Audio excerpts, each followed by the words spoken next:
Okay, you guys, I'm back to talk with you about my favorite brand ever, which is Skims. There's a reason that my entire closet has turned into Skims, and the intimates are no exception. It has turned into my staple, and I'm being honest when I say I don't own another brand of underwear or bras because truly nothing else compares. Trust me on this, there's a reason everyone loves Skims, and once you try them, you will never look back. Shop my favorite bras and underwear at skims.com, and after you place your order, be sure to let them know that I sent you. Select podcast in the survey, and be sure to select my show in the drop-down menu that follows.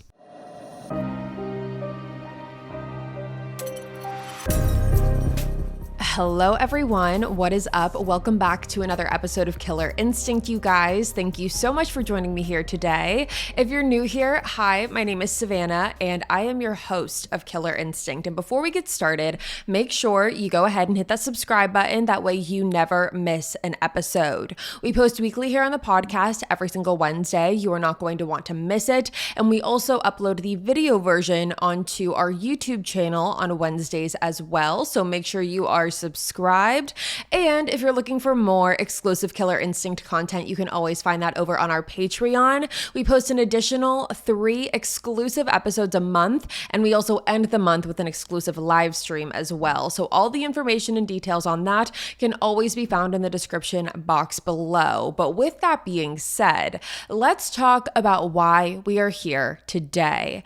As you can tell by the title of today's episode, we are talking about a man named Nicholas Alahverdian, and this is quite different of a case than we have ever done. This is not the case of a murder or a missing person. However, it is the case of an alleged con man. This is someone who has been alleged and accused of committing horrific crimes, and the lengths at which he has gone to try and avoid any punishment for these crimes is going to shock you. I also wanted to cover this case because there is a trial coming up very soon in this particular case, and I wanted to get all the information out there to you guys before that trial began. So you'll understand more of what this case is about as we move forward. So we're just going to jump right on into it today. Nicholas Alahverdian was born on July 11th, 1987 in Providence, Rhode Island. Growing up, it was said by Nicholas's family members that his childhood wasn't the most idyllic. His parents were constantly fighting. There was a lot of turmoil within their relationship and their dynamic. His father had been arrested on multiple occasions for writing false checks and domestic assault. Nicholas's mother also got a restraining order against his father, and the two of them eventually divorced, and this was all something that Nick was a witness to. Now, when Nicholas was 8 years old, his mother did remarry a man named David Rossi in 1996. David actually worked as an Engelbert Humperdinck impersonator, and this is what led to David becoming Nicholas's stepfather. You will see over the course of this case that Nicholas has adopted many different aliases, Nicholas Rossi being one of them. Now, after Nicholas's mom had married David, things continued to get more and more difficult for Nicholas, and by the time that he was 12 years old, his parents actually placed him into the foster care system after they were unable to care for him due to his behavioral struggles. Now, during Nicholas's upbringing, it was said that from a very young age, he was a very difficult child to deal with. From the time he could talk, it was said that if things weren't going his way, he would immediately act out to the ultimate extreme. He would start threatening people. He would threaten to ruin their lives, ruin their families' lives, threaten physical harm. And it just seemed like unusual verbiage for a child to say. He was always going to the most extreme with everything. And after some time, those verbal threats did turn into physical assault. Nicholas began hitting his mother, he was hitting his siblings, he was constantly getting into physical fights, and Nicholas's stepfather, David Rossi, claimed that no one had ever seen a child as difficult to deal with as Nicholas, as difficult to parent, as difficult to discipline. And David Rossi actually went as far as calling Nicholas the devil's spawn. David said that he would try and restrain Nicholas when Nicholas would get physical, but Nicholas didn't care and he would resist. and he would end up doing things like spitting in people's faces. It was said that Nicholas ruined every birthday, every Christmas, every Thanksgiving, every celebration. It was said that Nicholas had a mission to make everyone miserable. And due to his uncontrollable behavior, Nicholas was eventually placed in a behavioral care facility by his parents. And it was there that he was diagnosed with narcissistic personality disorder and ADD. However, Nicholas actually ended up getting kicked out of this behavioral facility as well, because the people that worked there claimed that they were not able to handle him. And what really seemed like the breaking point was after Nicholas came home from this behavioral facility, it was said that David walked in on Nicholas beating his mother uncontrollably, and David claimed that he snapped and he beat Nicholas so badly that Nicholas ended up in the hospital. David Rossi has admitted to all of this, and David was actually arrested for assault for this. However, Nicholas's mother asked for the charges to be dropped. So that case never went anywhere. David never had to go to jail for this, but he did end up separating from Nicholas's mom. That was really the breaking point for him. And ultimately, he separated from himself from Nicholas as well. And it was after this that Nicholas's mom placed Nicholas in the foster care system.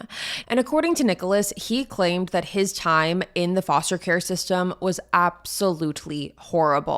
Nicholas claimed that he suffered from a lot of abuse and a lot of neglect. However, he always seemed like he wanted to make something out of his life and wanted to better himself. He wanted better for himself. And it was actually when a family judge came across Nicholas's case and came across how eager he was to better himself that this family judge actually gave Nicholas the opportunity to work at a state house as a state house page. Now, if you're unfamiliar, because I definitely was, a state house page is someone who works in a state house, which is typically a state capitol building, and it's someone who is younger. It's almost like an intern. It's someone who assists in a bunch of different areas. They could deliver messages and documents between offices, they could run errands, they could get coffee, or they could prepare the chamber for sessions. So Nicholas did accept that job when he was around 15 years old, and he really thrived. He impressed everyone that he was working under. He worked there for several years, gaining experience and really finding himself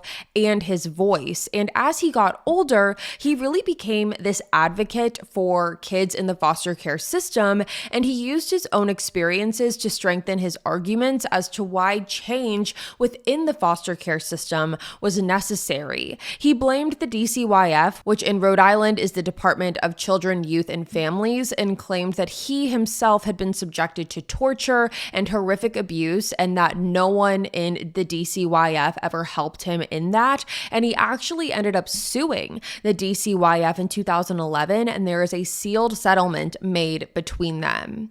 Now, many people had sympathy for Nicholas when they were hearing his story and hearing how he was an advocate. He really seemed like this inspiration. He had struggled all throughout his life, and he seemed like he was on a better path. All the behavioral issues that he was experiencing during his childhood, things were seemingly starting to get better for Nicholas, and many people were proud to support him. But the picture that was being painted at the surface by Nicholas definitely seemed to have a lot of cracks that people were not seeing. Now, while Nicholas was working as a state page and he was telling his story and he was, using his voice to vocalize up against foster care, many people wanted to help him. And one of those people was a lawmaker named Brian Coogan. Now, Brian felt so much sympathy for Nicholas that he went forward and tried to adopt Nicholas. However, this is when Brian met with a family court judge, and this judge actually convinced Brian to rethink his decision about adopting Nicholas, because this judge claimed that everything Nicholas was claiming to be a victim of, he was actually the perpetrator of. The family judge was not allowed to share Nick's case files because children's files are sealed, but he was so adamant and convinced Brian not to adopt Nick because of the details of the documents that he was seeing within Nicholas's case files. And Brian ultimately ended up taking this judge's advice. The judge was able to convince Brian not to move forward with the adoption. But this would not be the last time that someone tried to help Nicholas. When Nicholas was 18 years old and aging out of the foster care system, there was a couple from Dayton, Ohio, who agreed to take Nicholas in, have him live with them while he figured out the next chapter of his life. Nicholas enrolled into Sinclair Community College when he was 21 in the year 2008, and with moving to a new area, Nicholas wanted to make friends. So this is when he reached out to a young girl named Mary Gribinski on MySpace. Mary was also a student at Sinclair Community College, and when Nicholas reached out to Mary, he had asked Mary if she would want to grab lunch sometime. Now, according to Mary, she said that when she saw this message, she did tell Nicholas that she had a boyfriend and that she wasn't interested in anything romantic, but Nicholas reassured Mary that he was just looking for friendship. He was newer to the area, newer to college, and he was just trying to make friends. So Mary agreed. The two met for lunch alongside another friend of Mary's, and according to Mary, this lunch went great. They had a great time. She said that Nicholas was very easy to talk to, and he was a great listener. Now, after this specific lunch, Mary claimed that she had to go to her next class, and Nicholas offered to walk her to that class. Not thinking anything of it, Mary agreed to this, and the two went on to Mary's next class together. According to Mary, she claimed that this class took place in the basement level of one of the classroom buildings, which required her to walk down a stairwell. Now, when she got to the building, Nicholas offered to walk her down the stairwell to her actual class, and Mary agreed again. The two walked down the stairwell together, and according to Mary, she said that no one else was in the stairwell, and when the two were finally alone, Mary claims that Nicholas pushed her up against the wall and started sexually assaulting her. Now, Mary claimed that she was not raped, however, she did fear for her life in that moment. And afterwards, Mary ran off to class, paralyzed with fear about what had just taken place. After her class and after she was walking out of the classroom, she was surprised and even more nervous to see that Nicholas was standing right outside of her classroom door, waiting for her to leave. When Mary walked outside of the classroom, she said that Nicholas was profusely apologizing to Mary, asking her not to tell anyone about what he did. Now, even though Mary told Nicholas in the moment, "It's fine, just leave me alone," she was just trying to de-escalate the situation and get out of there. The second that she could, Mary went straight to the authorities. But unfortunately, police claimed that there was not enough evidence to charge Nick or to follow through with an investigation. So the only charges that they were able to charge Nicholas with were public indecency and sexual imposition, which never landed him any time in jail, but he did have to register as a sex offender and he got a fine. So that was his punishment for this. Now, shortly after this assault took place, Nicholas left the state. He moved to Utah, and when he was 21 in 2008, he lived in Salt Lake City. It was south of Salt Lake City, and it was during this time that Nicholas had two more sexual assault allegations made against him. One was from an ex-girlfriend of Nicholas's who claimed that in September of 2008, Nicholas had owed her money and had invited her over to his apartment to repay her. He told her to come over, I'll give you the money. However, when she arrived, she claimed that Nicholas instead raped her and attempted to prevent her from leaving his apartment. So she had to wait until he was distracted enough to actually make her escape and leave. This ex-girlfriend did contact authorities and gave a rape kit. However, it would be years until that rape kit was actually tested. So we will come back to this, but let's continue for right now.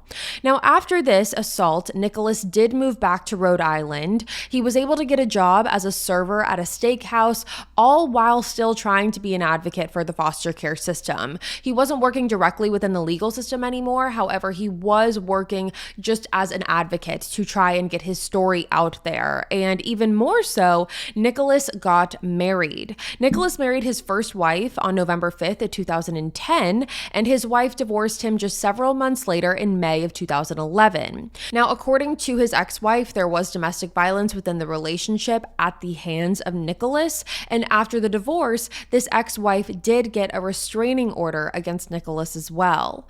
Now, surprisingly enough, Nicholas was able to marry a second time. His second marriage was to a woman named Catherine, and the two got married in October of 2015.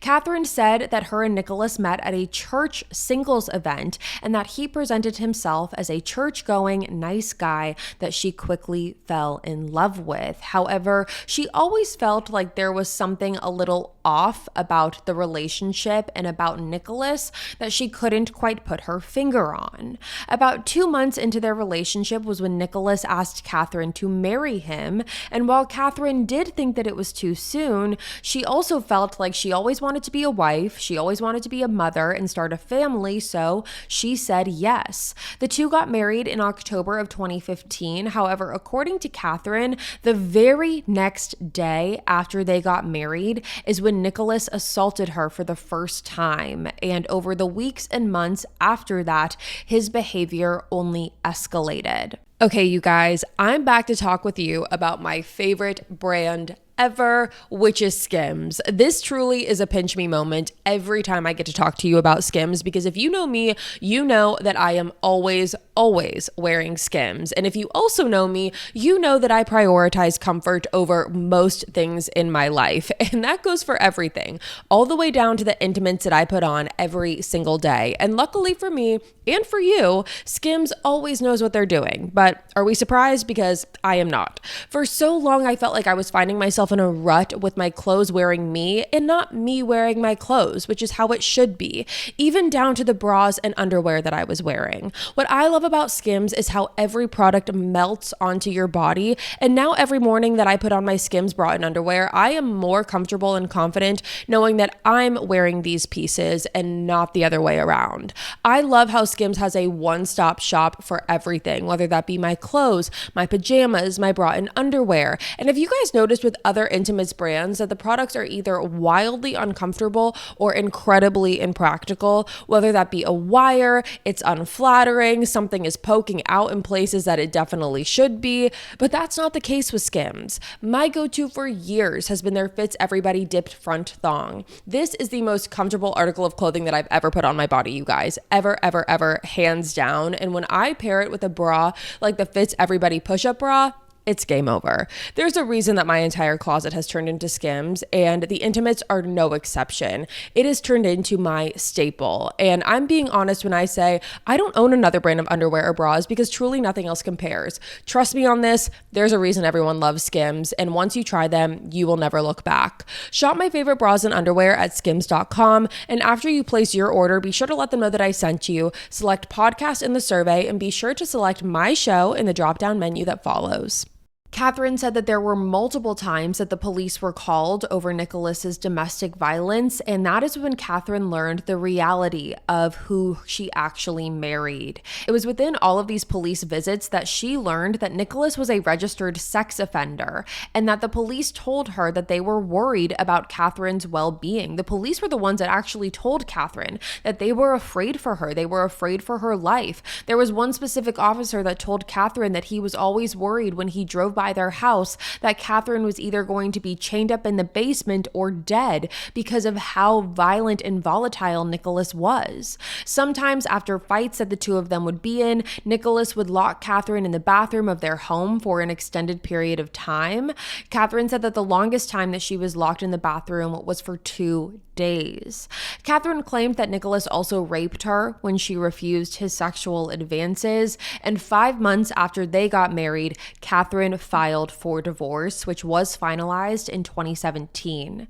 Catherine claimed that she was actually too terrified of Nicholas to try and fight him legally on the abuse and sexual assault charges. However, she did also get a restraining order against Nicholas. So now that is multiple of Nicholas's ex-wives who have gotten restraining orders against him. Now, about a month after Catherine and Nicholas's divorce, the FBI were actually knocking on Catherine's door. She was very surprised to see them, as you can imagine. And the FBI claimed that they were looking and wanting any and all information that Catherine could give them about Nicholas, stating that they were investigating him on some major fraud charges. So initially, the FBI's investigation had nothing to do with the sexual assault allegations against Nicholas, but they were actually investigating him for major fraud. Nicholas had apparently opened 22 different credit cards and charged over $200,000 to those cards, and he opened up those cards allegedly in the name of his former foster mother's husband. So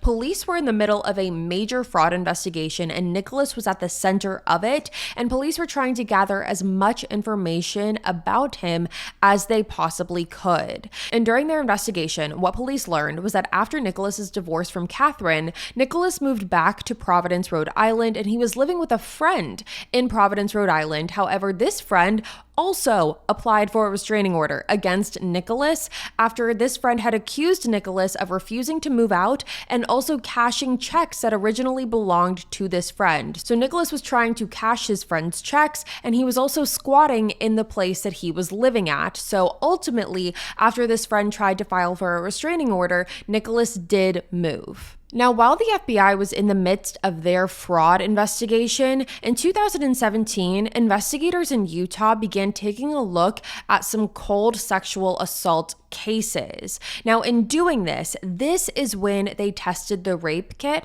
from Nicholas's ex-girlfriend that I had mentioned earlier from the attack back in 2008. Now, when the investigators did this, they were able to trace the DNA from this rape kit back to Nicholas Alahverdian, and they were also able to link his DNA to another sexual assault in Ohio in 2008. So because of this, police now had enough evidence to obtain an arrest warrant on the sexual assault charges for Nicholas, and they obtained that in September of 2020. But arresting Nicholas was proving to be much more difficult than police could have ever imagined, because when they obtained this arrest warrant, this is when they learned that Nicholas was dead. Police learned that there had been an obituary released for Nicholas in February of 2020, stating that Nicholas had passed away after a battle with non-Hodgkin's lymphoma and died at the age of 32.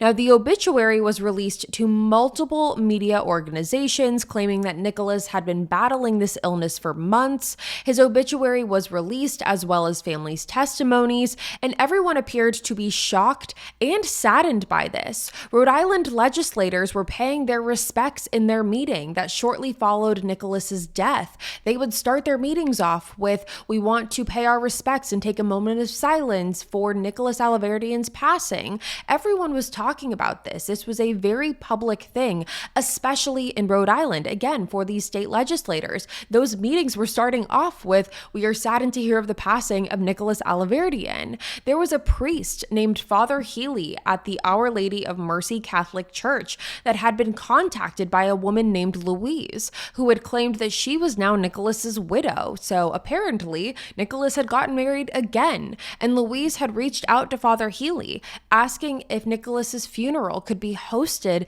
at the Our Lady of Mercy Catholic Church. She wanted to do a memorial mass service for him, which Father Healy originally agreed to do.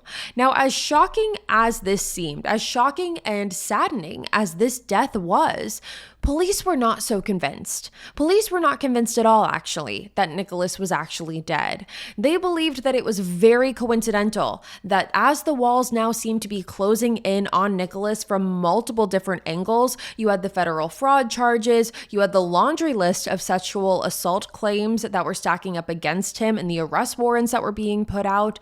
It seemed a little bit coincidental. The timing seemed coincidental that Nicholas would all of a sudden be dead. And police were actually right about that, because after going through Interpol and contacting departments of different countries to see if there was any proof or record of Nicholas being dead, police realized that there was not. There was not an official death certificate for Nicholas Alahverdian, and more than that, police got a hold of Nicholas's financial records and saw that he was continuously making transactions after his supposed passing, and he was still active on social media. So when police police saw this, they were now more than certain that Nicholas has faked his own death, trying to escape the charges that were coming against him. Investigators at this point had to contact Father Healy and asked him to come up with an excuse to cancel the funeral for Nicholas, and they told him that it was because they believed that Nicholas was not actually dead.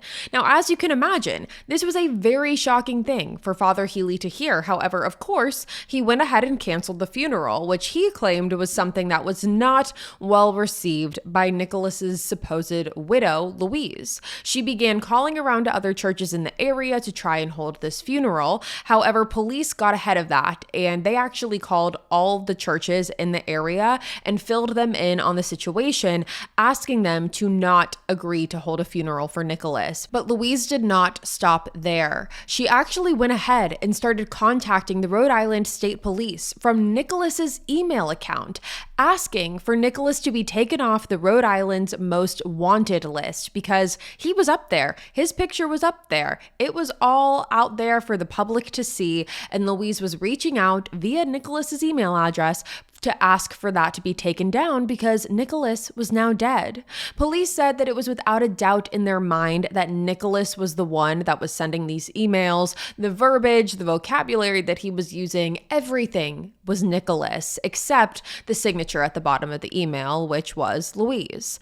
Now, while initially police were not able to track the IP addresses of these emails because they figured if they could track the email address, the IP, figure out where it's coming from, they could figure out where Nicholas was because they had no idea at this point. They didn't know where Nicholas was, and instead it was sending them on a wild goose chase to try and track him down. However, eventually there was a slip up, and one of those emails led detectives to a location. That location was the Queen Elizabeth University Hospital in Glasgow, Scotland. As you can imagine, that was a big shock for police. That was a big switch up. They did not expect for Nicholas to be in Scotland. They figured it was possible that he was out of the country. However, they were shocked to see that he actually made it there. Now, Nicholas was reported to be staying at this hospital because he had gotten COVID. So the FBI got in contact with the Scotland police, and they were actually able to make an arrest of Nicholas on December 13th, 2021 in the hospital. But this is where a new problem arose, because the man that they were arresting in the hospital in Scotland, the same one that was sending these emails, the same IP address, the same everything, this man was claiming that he was not Nicholas Alahverdian, but instead he was an Irish businessman named Arthur Knight, which is the name that he was receiving care under at this hospital. He said that he was not Nicholas Alahverdian and that this was all just a massive mix-up on the police's part. But police matched the tattoos that Nicholas had previously in his records. But when you're looking at both of these men from a physical standpoint, both Arthur Knight and Nicholas Alahverdian all had the same features. Nicholas had a scar near his right eye that Arthur Knight also had. The only thing that was different here, and this was a big thing, but the only thing that was different was that all of the pictures that police had of Nicholas had a lot of tattoos. He had a lot of tattoos on his arm. He did have a sleeve. But when looking at Arthur Knight did not have tattoos. But what he did have was apparent scarring on his arms, which indicated to authorities that it's very possible that he did have the same tattoos, but he got them removed. But either way, Arthur Knight was not wavering from this. He claimed that he was Arthur Knight. He grew up being an orphan in Ireland. He said he had an Irish driver's license and that he was married to a woman named Miranda Knight, who he had met in 2019, and that the two of them got married 1 year later in February of 2020, coincidentally the same month that Nicholas had supposedly died.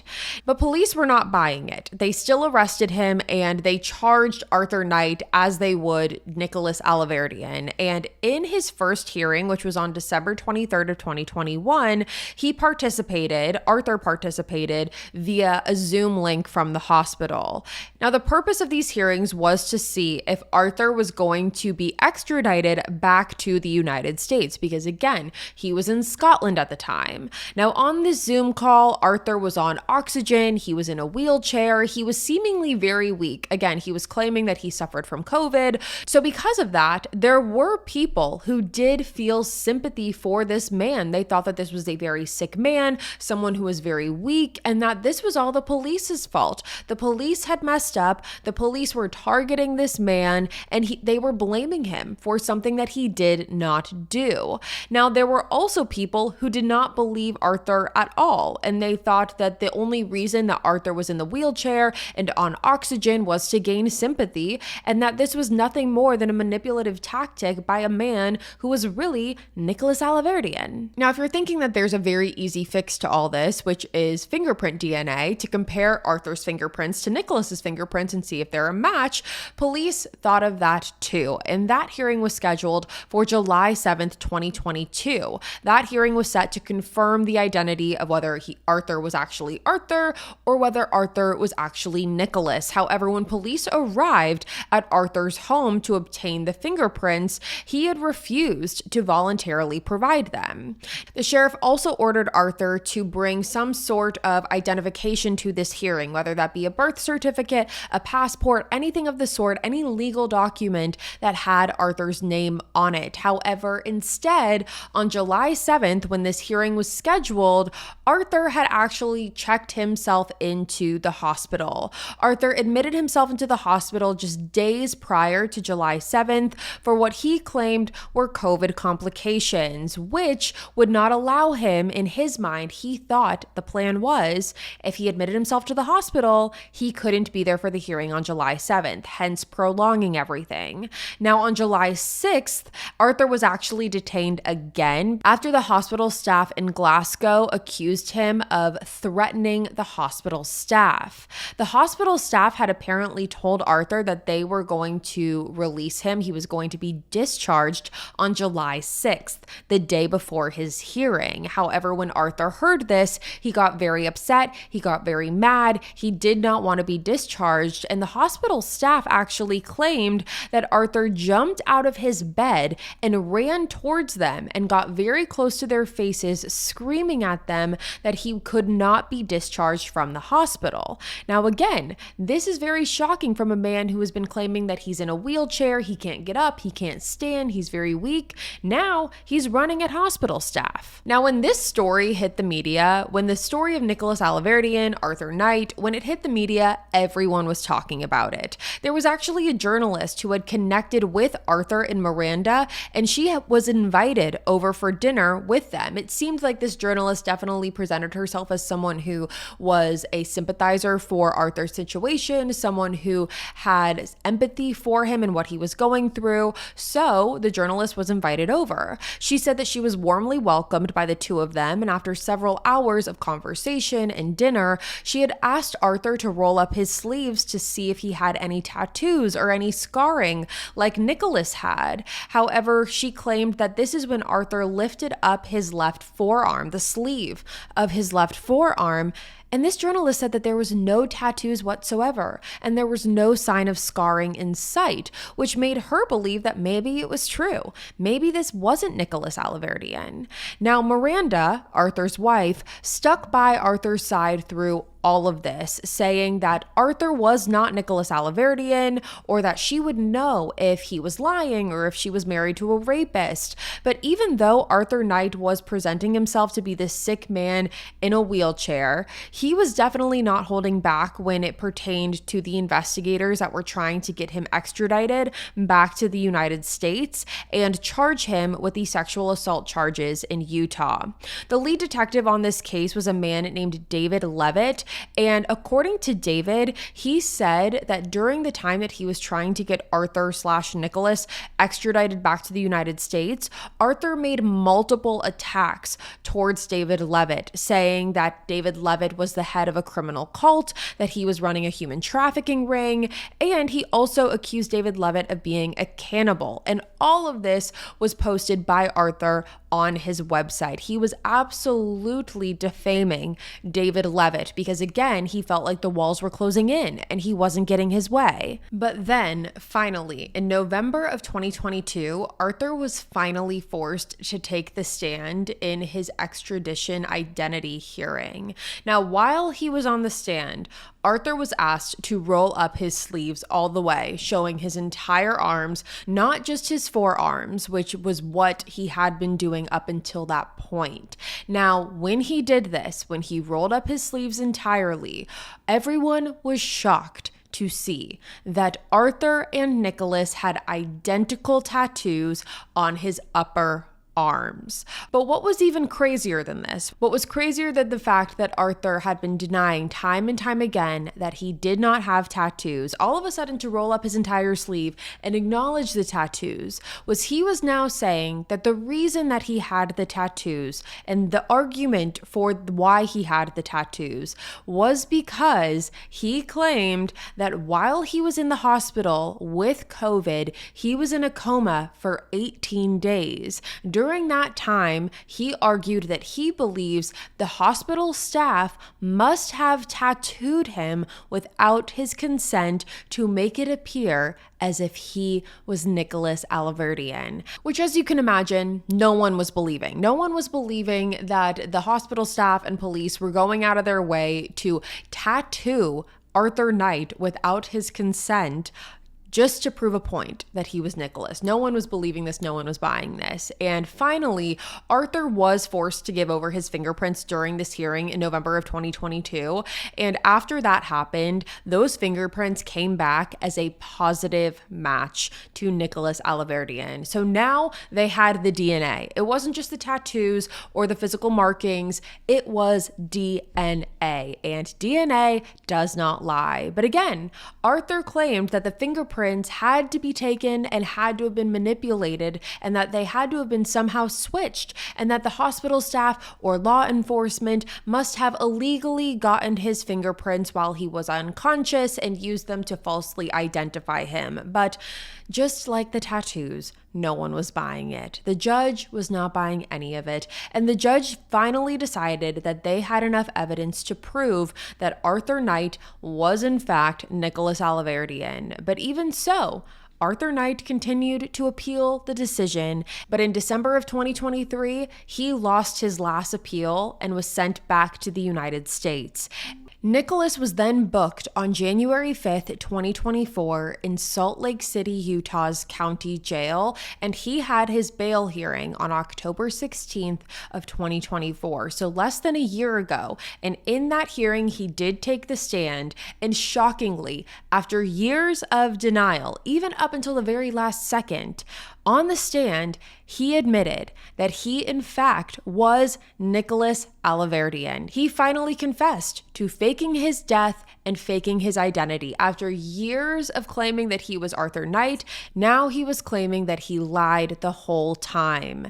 Now, on the stand, Nicholas claimed that he changed his identity after receiving 2 credible death threats. He claimed that these threats were due to his work trying to reform the Department of Child and Family Services in Rhode Island. However, he did refuse to identify who these threats were made by and what these threats actually were. He just said that he got these death threats, and these death threats are what sparked him really turning his life upside down and changing his identity, moving to a different country, and falsifying everything about his life. Now, ultimately, Nicholas was denied bail, and the trial is set to begin any day now for the sexual assault charges. Nicholas will also be charged in a separate trial for the fraud charges. So those 2 trials are separate. Those 2 charges are separate, and so they're going to get different trials. But I wanted to give you this now so you can have this as more information continues to come out. But with that being said, you guys, that's all for me today. That is what the case is so far on Nicholas Alahverdian.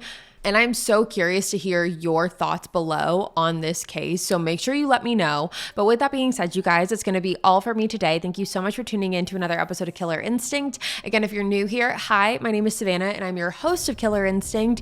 And make sure before you leave, you just go ahead, double check that you are subscribed wherever you're listening, whether that is on audio or here on video on YouTube. As previously stated, all links for the Patreon will be in the description box below. I will be back next week with another case for you guys, and until then, stay safe. Bye guys.